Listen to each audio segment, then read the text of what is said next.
AFC নারী Asian কাপের group বিতে নিজেদের দ্বিতীয় ম্যাচে উজবেকিস্তানকে ৩-০ গোলে উড়িয়ে দিয়ে চীন পয়েন্ট টেবিলের দ্বিতীয় স্থানে উঠে এসেছে।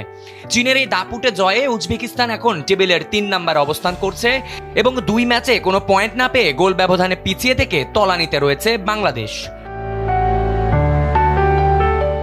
তবে লাল সবুজের প্রতিনিধিদের জন্য বড় আশার খবর হলো টুর্নামেন্টের কোয়ার্টার ফাইনালে যাওয়ার স্বপ্ন এখনও পুরোপুরি টিকে আছে।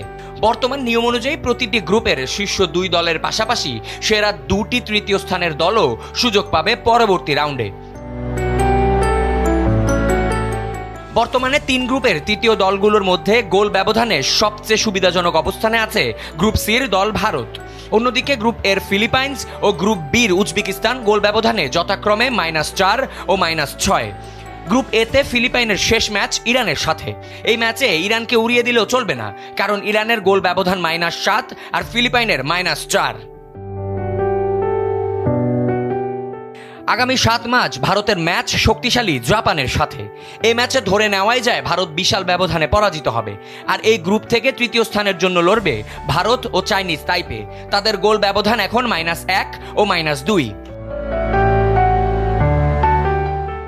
এই কঠিন সমীকরণে বাংলাদেশের সামনে এখন পরিষ্কার একটাই পথ খোলা।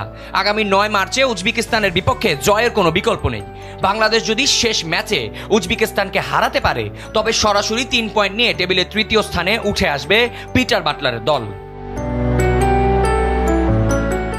তখন বাংলাদেশের গোল ব্যবধান যদি অন্য ২ গ্রুপের তৃতীয় দলের চেয়ে ভালো থাকে, তবে নিশ্চিত হবে ঐতিহাসিক কোয়ার্টার ফাইনালের টিকিট।